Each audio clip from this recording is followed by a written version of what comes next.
Assalamualaikum warahmatullahi wabarakatuh. Kami kelompok 4 akan mempresentasikan makalah tentang implementasi data mining penjualan handphone pada toko terjangkau sel menggunakan algoritma a priori.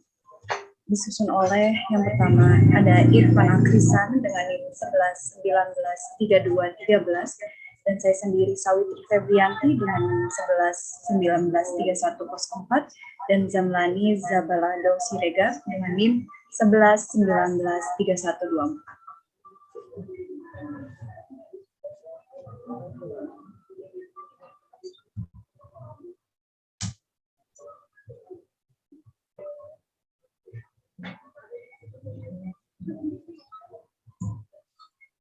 Penjelasan pertama itu ada pendahuluan yang akan dijelaskan oleh saya. Pertama itu ada latar belakang.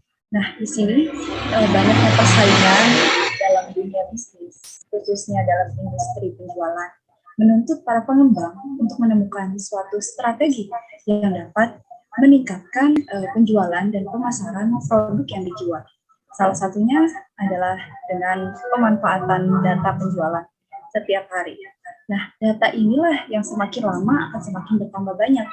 Data tersebut tidak hanya berfungsi sebagai arsip bagi perusahaan, data tersebut dapat dimanfaatkan dan diolah menjadi informasi yang berguna untuk meningkatkan penjualan dan promosi produk.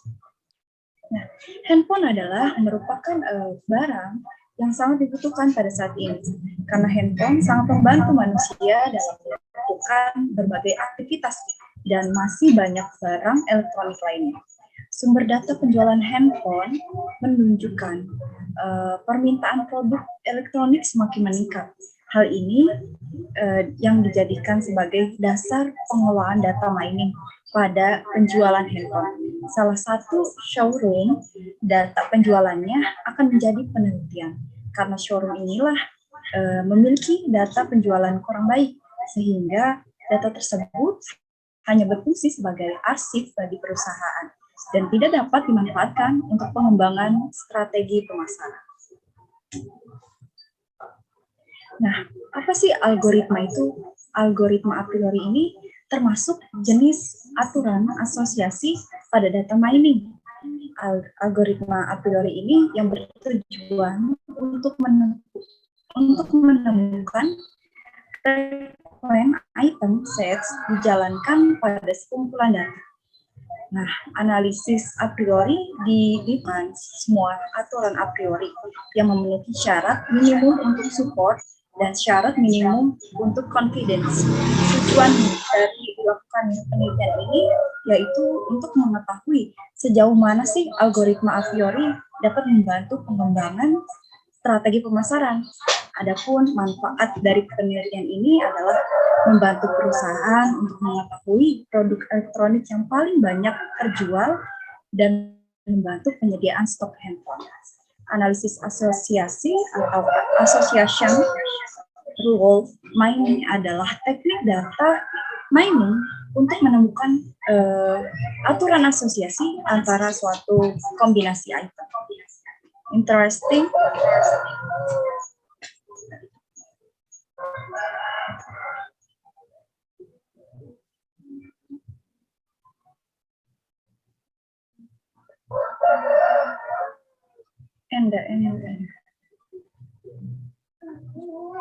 Lagi dulu. Interestingness yang dapat digunakan data mining adalah yang pertama itu ada support. Nah, support ini adalah suatu ukuran yang menunjukkan seberapa besar sih tingkat dominasi suatu item atau item set dari keseluruhan transaksi. Yang kedua ada confidence. Itu adalah suatu ukuran yang menunjukkan hubungan antara dua item secara kondisional atau berdasarkan suatu kondisi tertentu. Algoritma a priori ini sendiri adalah algoritma pengambilan data dengan aturan asosiatif atau association rule untuk menentukan hubungan asosiatif suatu kombinasi item.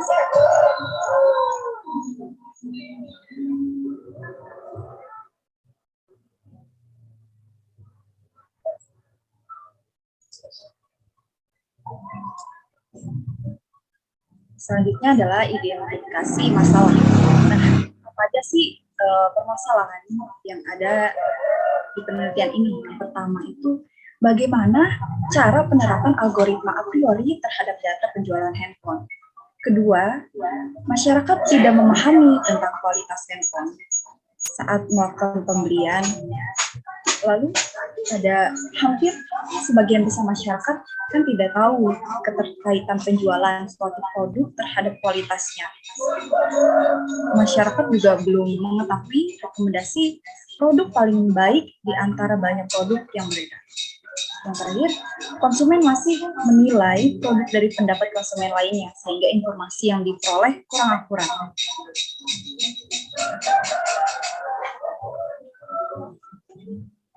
Selanjutnya adalah metode penelitian. Next. Saya akan menjelaskan sejarah singkatnya dari perusahaan. Febrianto Sel ini merupakan suatu tokoh yang bergerak dalam bidang penjualan perangkat mobile atau smartphone yang berada di daerah Bekasi. Usaha ini didirikan oleh Febri dan Yanto sekaligus sebagai pemilik usaha tersebut. Awal berdirinya yaitu berlokasi di Bekasi, Bekasi Timur, Subdistrik, Kota Bekasi, Jawa Barat, 1113, Indonesia. Berbagai macam jenis perangkat seluler ditawarkan di toko tersebut dengan berbagai macam variasi harga tergantung dari merek dan spesifikasi dari produk tersebut. Nah, Febrianto Seluler ini sudah berdiri sejak Juli 2013 yang telah memberikan kemudahan kepada konsumen yang membutuhkan telepon genggam berbagai merek. Febrianto Seluler juga menyediakan semua tipe handphone baru dan juga second. Menerima handphone second dengan kondisi baik dengan harga yang layak. Febrianto Seluler juga menyediakan aksesoris dan isi ulang pulsa sehingga memudahkan konsumen kami dalam mencari aksesoris handphone. Nah, dari tahap penelitian ini, kami membahas tentang tahap penelitian yang dilakukan untuk melengkapi materi yang ada pada di bab 3 ini. Di antaranya yang pertama itu tahap perancangan penelitian, lalu tahap pelaksanaan penelitian. Yang pertama itu ada memfilter produk apa saja yang termasuk ke dalam kategori handphone. Kedua, membuat tabel tabulasi. Ketiga, perhitungan nilai support dengan satu item set. Keempat, perhitungan nilai support dengan 2 item set. Kelima, perhitungan nilai support dengan 3 item set. Dan yang terakhir, perhitungan nilai confidence. Lalu selanjutnya ada tahap evaluasi, lalu selesai. Lalu yang pertama itu tahapan perancangan penelitian. Nah, tahapan perancangan penelitian ini pembuatan rancangan penelitian berisi tentang alasan pengambilan tema, identifikasi masalah penelitian, rancangan pengumpulan data. Tahap pelaksanaan penelitian. Pada tahap ini kami melakukan pengumpulan data melalui jurnal, media online, buku, atau penelitian lain yang sebelumnya berhubungan dengan penelitian yang akan dilakukan. Adapun tekniknya dalam mengolah data adalah yang pertama, memfilter merek apa saja yang termasuk ke dalam kategori handphone dari data penjualan atau data laporan penjualan yang telah diperoleh selama 1 bulan. Kami hanya mengambil data produk yang berkategori handphone. Yang kedua adalah membuat tabel tabulasi dari data laporan penjualan yang telah difilter ini dalam kategori merek handphone, maka selanjutnya data tersebut dalam format tabel tabulasi. Ketiga, perhitungan nilai support dengan satu set item. Setelah dapat data dari tabel tabulasi, dilanjutkan dengan mencari nilai support satu item set. Keempat, perhitungan support dengan 2 item set. Setelah dapat nilai support dari satu item set, Dilanjutkan dengan mencari nilai support dengan 2 item. Kelima, kita perhitungan nilai support dengan 3 item set. Setelah mendapatkan nilai dari support 2 item set, maka dilanjutkan dengan mencari nilai support dengan 3 item set. Terus perhitungan nilai confidence. Jika kombinasi 3 item set ini tidak ada yang memenuhi minimal support, maka akan yang diambil untuk mencari nilai confidence adalah nilai dari data 2 item set. Yang terakhir itu ada tahap evaluasi. Nah, pada tahap ini kami melakukan pemeriksaan kembali terhadap proses analisa data yang telah dilakukan untuk meminimalisir kesalahan.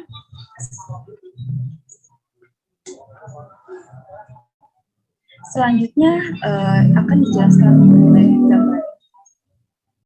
Oke, saya Zamrani Zabalan Siregar. Saya ingin menjelaskan tentang metode pengumpulan data. Tahap ini merupakan lanjutan dari tahapan sebelumnya, di mana pada tahapan ini dilakukan pengumpulan literatur dan data yang berhubungan dengan penelitian melalui berbagai macam media. Data-data yang diperoleh sebagai dasar dalam penyusunan laporan ini diambil dengan menggunakan metode, yaitu A. Studi pustaka.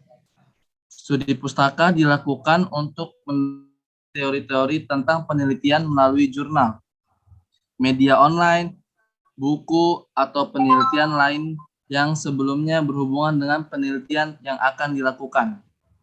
Metode ini bertujuan untuk memberikan bekal teoritis kepada peneliti mengenai konsep dasar sistem, tahap-tahap dan menganalisis dan merancang sistem, serta tahap-tahap untuk melaporkan penelitian. Metode analisis data. A. Data mining. Data mining adalah suatu istilah yang digunakan untuk mengurai pengetahuan di dalam database. Data mining adalah proses yang menggunakan untuk teknik statistik matematik, kecerdasan buatan, dan machine learning untuk mengekstraksi dan mengidentifikasi informasi yang bermanfaat dan pengetahuan yang terkait dari berbagai database besar. Pengelolaan dengan data mining. Pada tahap pengelolaan data, terlebih dahulu melakukan identifikasi masalah yang ada dan sering dihadapi oleh pihak store untuk kemudian mendeskripsikan masalah-masalah tersebut untuk diperoleh solusinya.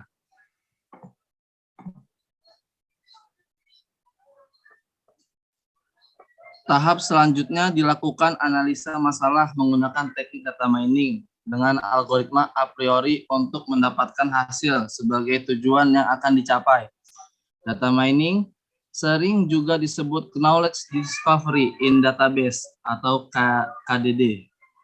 Adalah kegiatan yang meliputi pengumpulan, pemakaian, dan historis untuk menemukan pola keteraturan, pola hubungan dalam set data berukuran besar. Keluaran dari data mining ini dapat dijadikan untuk memperbaiki pengambilan keputusan di masa depan. Dalam data mining, data disimpan secara elektronik dan diolah secara otomatis, atau setidaknya disimpan dalam komputer. Berikut gambar dari siklus hidup proyek data mining. Yang pertama adalah fase pemahaman bisnis atau business understanding phase. Bagian A, penentuan tujuan proyek dan kebutuhan secara detail dalam lingkup bisnis atau unit penelitian secara keseluruhan. B, menerjemahkan tujuan dan batasan menjadi formula dari permasalahan data mining. C, menyiapkan strategi awal untuk mencapai tujuan. Yang kedua adalah yaitu fase pemahaman data atau data understanding phase. A, mengumpulkan data. B, menggunakan analisis penyelidik data untuk mengenali lebih lanjut data dan pencarian pengetahuan awal. C, mengevaluasi kualitas data. D. Jika diinginkan, pilih sebagai kecil grup data yang mungkin mengundang pola dari permasalahan. Next. Yang ketiga, fase pengolahan data atau data preparation phase. A. Siapkan data awal, kumpulan data yang akan digunakan untuk keseluruhan fase berikutnya. Fase ini merupakan pekerjaan berat yang perlu dilaksanakan secara intensif. B.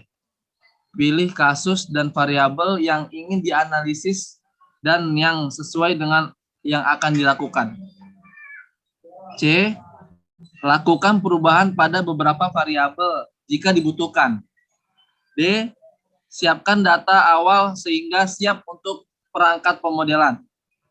Dan yang keempat itu adalah fase pemodelan atau modeling phase. A. Pilih dan aplikasikan teknik pemodelan yang sesuai. B. Perlu diperhatikan bahwa beberapa teknik mungkin untuk digunakan pada permasalahan data mining yang sama. Dan terakhir C. Jika diperlukan, proses dapat kembali ke fase pengolahan data untuk menjadikan data ke dalam bentuk yang sesuai dengan spesifik kebutuhan teknik data mining tertentu. Next. Dan yang kelima, fase evaluasi. A. Pengevaluasian satu atau lebih model yang digunakan dalam fase permodelan untuk mendapatkan kualitas dan efektivitas sebelum disebarkan untuk digunakan. B. Menetapkan apakah terdapat model yang memenuhi tujuan pada fase awal. C. Menentukan apakah terdapat permasalahan penting dari bisnis atau penelitian yang tidak tertangani dengan baik. D. Mengambil keputusan yang berkaitan dengan penggunaan hasil data mining. Dan yang keenam, fase penyebaran. A. Menggunakan model yang dihasilkan.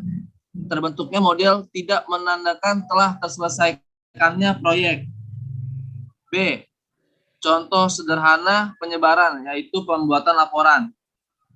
C. Contoh kompleks penyebaran, yaitu penerapan proses data mining secara paralel pada departemen lain. Dan selanjutnya, algoritma a priori.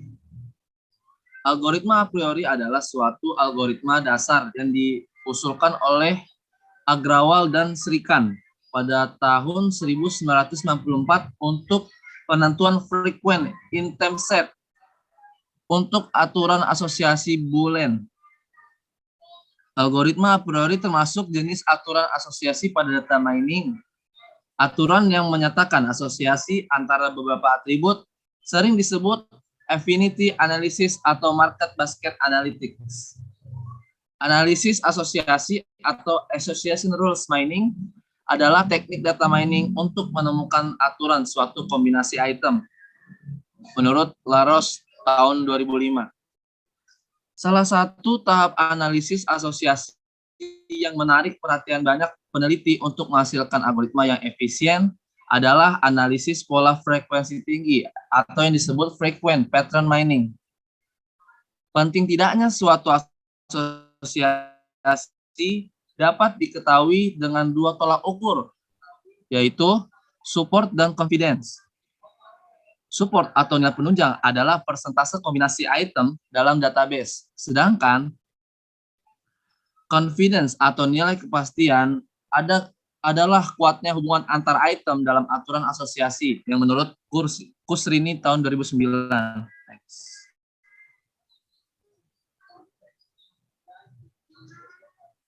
Analisis pola frekuensi. Tahap ini mencari kombinasi item yang memenuhi syarat minimum dari nilai support dalam basis data. Nilai support sebuah item diperoleh dengan menggunakan rumus berikut. Dan di sini ada rumusnya. Support buka kurung A tutup kurung sama dengan jumlah transaksi mengandung A. Strip total transaksi. Nah, dan sementara nih nilai support dari dua item diperoleh dengan menggunakan rumus. Nah, di sini rumusnya contohnya support A, koma B sama dengan P buka kurung A dan B. Nah, di support A, B ini, di sini ada transaksi mengandung A dan B, dan di bawahnya sebut transaksi ya.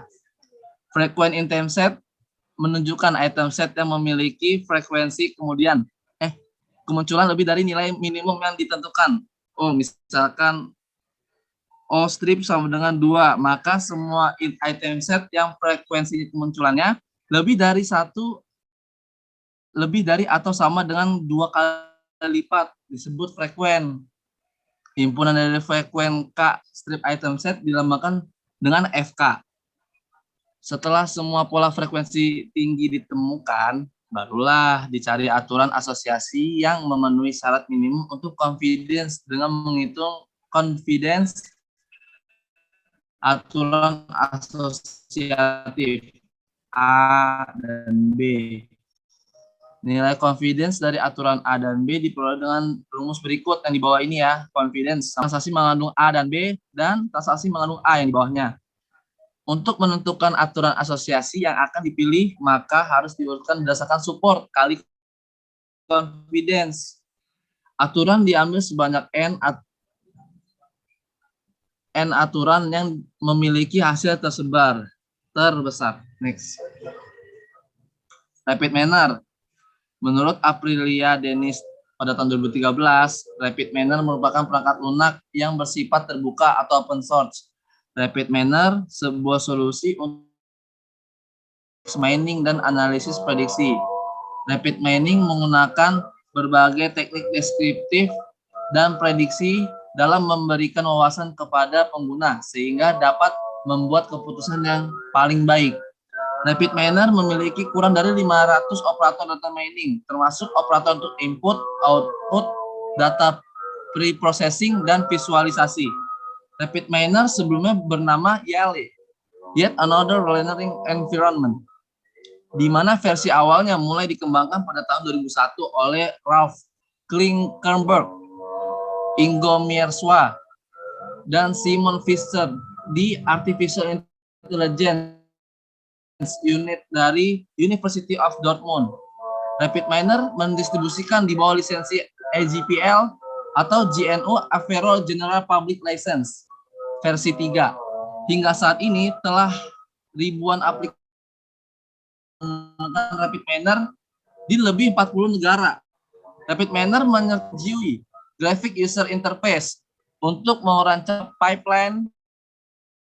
GUI ini akan menghasilkan file XML, Extensible Markup Language, yang mendefinisikan proses analytics keinginan pengguna untuk diterapkan ke data. File ini kemudian dibaca oleh rapid miner untuk menjalankan analisis secara otomatis. Next.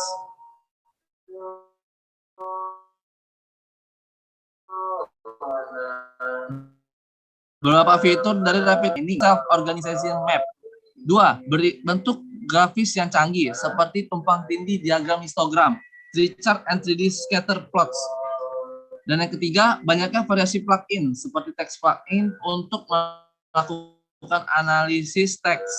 Dan yang keempat, menyediakan prosedur data mining dan machine learning termasuk ETL, extraction, transformation, loading, dan pre-processing, visualisasi, modeling, and evaluasi.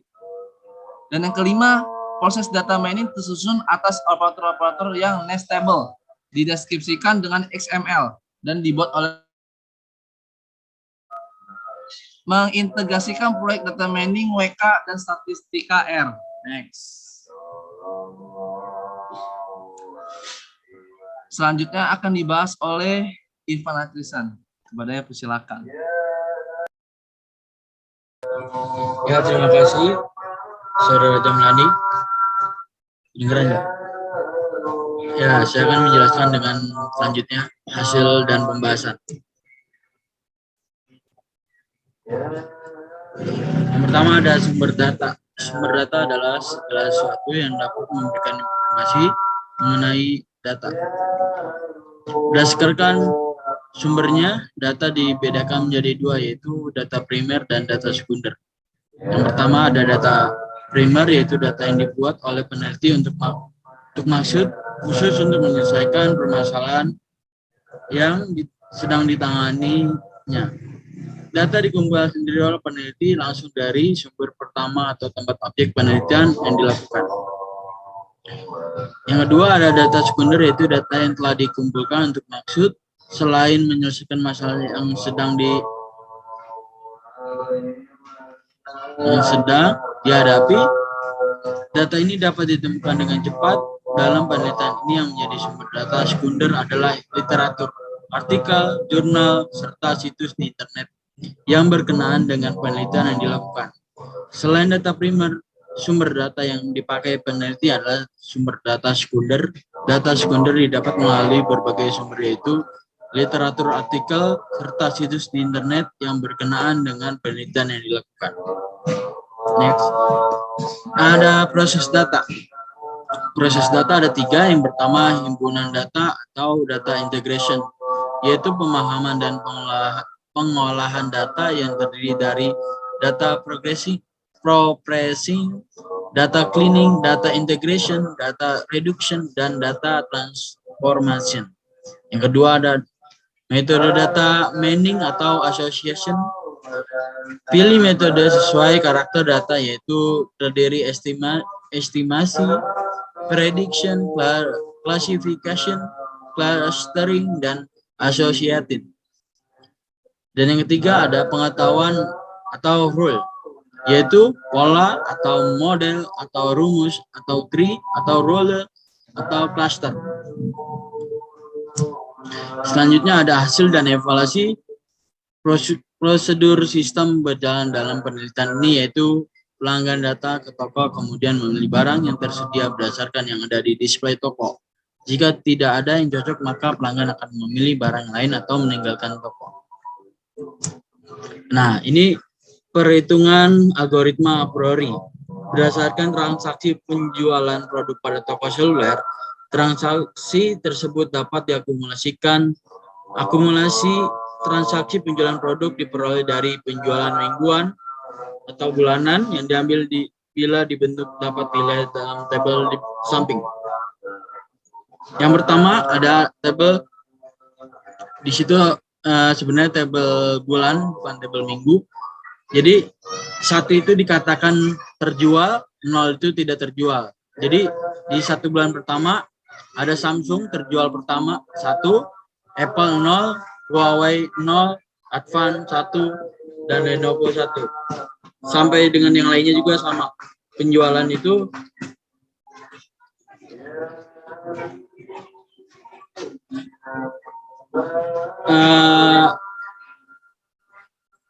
selanjutnya ya pokoknya ini data penjualan yang disebutkan angka 1 itu data terjual, 0 itu tidak terjual.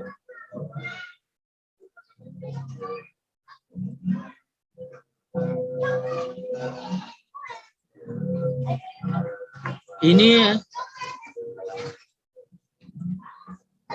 analisis pola frekuensi tinggi. Berikut ini adalah penyelesaian dengan contoh K1 berdasarkan data yang sudah disediakan pada tabel berikut ini. Proses pembentukan C1 atau disebut dengan satu item set dengan jumlah minimum support sama dengan 30%. Berikut merupakan perhitungan pembentukan satu item set. Jadi di kolom sini item set, di tabel ini item set dan support. Samsung 75%, Apple 50%, Huawei 50%, Advan 66%, Lenovo 58%.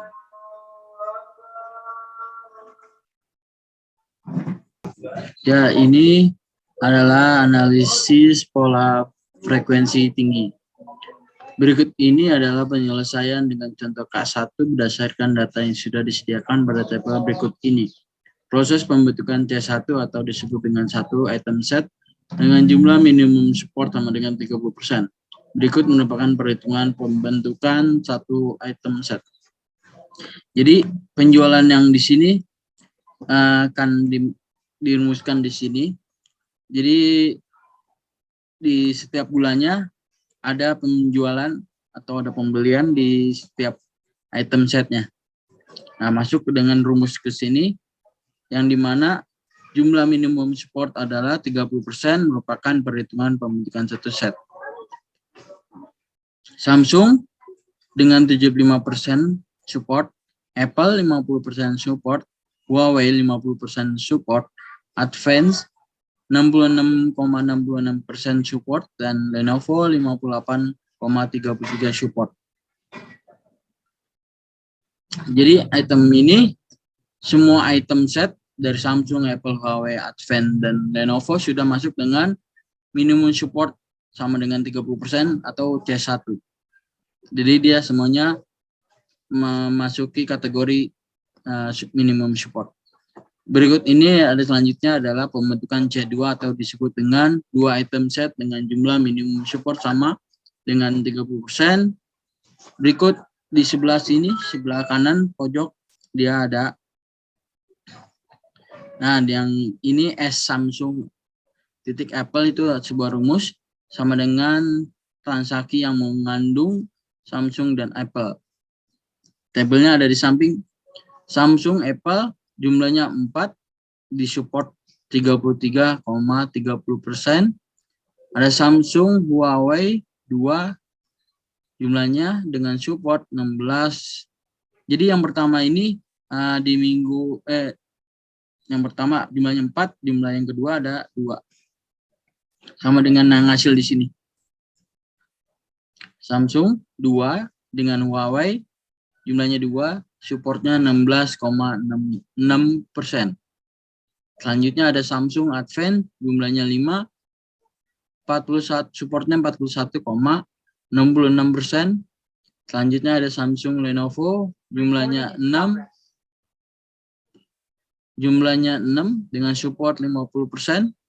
Selanjutnya ada Apple, Huawei jumlahnya 3, 25% supportnya. Apple dan Advance jumlahnya 3 dengan support 25%.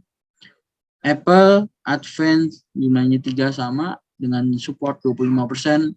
Ada Apple, Lenovo dengan jumlah 2 dengan support 16,66%.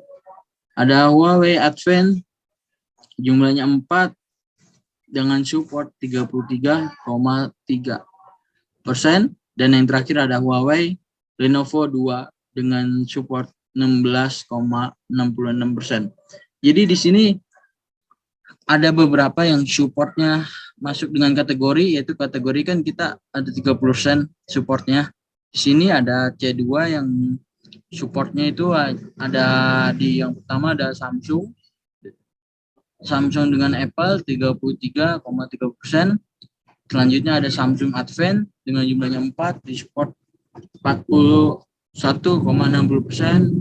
Ada yang ketiga ada Samsung Lenovo dengan jumlah 6, supportnya 5%. Dan yang terakhir ada Huawei Advance jumlahnya 4 dengan support 33,33%.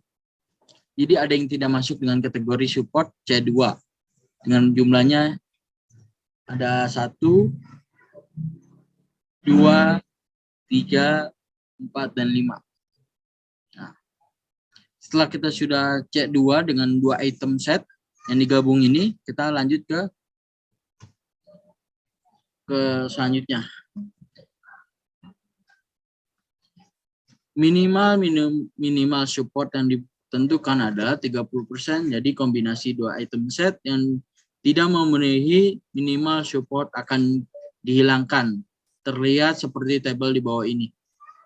Yang tadi yang tidak masuk otomatis terhilang. Yang masuk support minimal support 30% ada Samsung Apple, Samsung Advance, Samsung Lenovo, Huawei Advance, dan Advance Lenovo. Ada 2 item set. Selanjutnya ada perhitungan data a priori dengan rapid mender. Algoritma a priori pada rapid mender dapat terbentuk dengan algoritma atau langkah-langkah yang telah ditentukan, yaitu 1. Algoritma support. Algoritma penentuan support dapat dilihat pada algoritma di samping ini yang terdiri dari input, output, dan proses. Berikut hasil support dari hasil analisis. Jadi di bulan pertama, Samsung itu penjualannya 1, Apple 0, Huawei 0, Advance 1, Lenovo 1. Di bulan selanjutnya, dia akan bertambah otomatis. Karena tadi 1 di bulan pertama sudah 1, di bulan kedua ada 1, jadi totalnya di samping ada 2. Apple baru 1, di Huawei masih kosong, dan selanjutnya totalnya ada seperti ini. Dia akan berjumlah seperti ini. Jadi di bulan selama 1 tahun akan dia otomatis terisi di sebelah kiri. Ini totalnya di sebelah kiri. Ini perhitungan data a priori dengan rapid mender. Selanjutnya ada tampilan output. Kalau yang tadi ini tampilan input karena ini hasil penjualannya, dan yang ini adalah tampilan output seperti ini. Ini prosesnya. Ini langsung ke sini, ke sini, ke sini, ke sini, terbagi menjadi 2. Jalurnya sini, create association dan grow. Dia hasil di sini. Ini tampilan outputnya. Kalau yang tadi tampilan input. Ketika di running, dia akan seperti ini. Nah, di bawahnya ini adalah hasil supportnya. Seperti ini, data table-nya. Samsung Lenovo, supportnya seperti ini. Ada Apple, Samsung. Sampai selanjutnya. Next, ada algoritma confident. Algoritma penentuan confident dapat dilihat pada algoritma di bawah ini yang terdiri dari input, output, dan proses. Berikut algoritma dari algoritma confident. If support kurang lebih 60%, then mean confident terpenuhi, else eliminasi. Seperti ini tampilannya.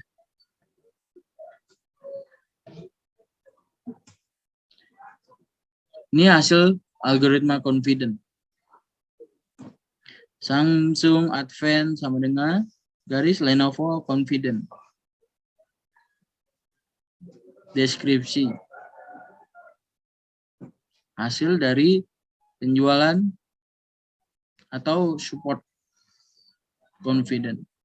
Algoritma confident. Nah, mungkin itu saja yang bisa kelompok kami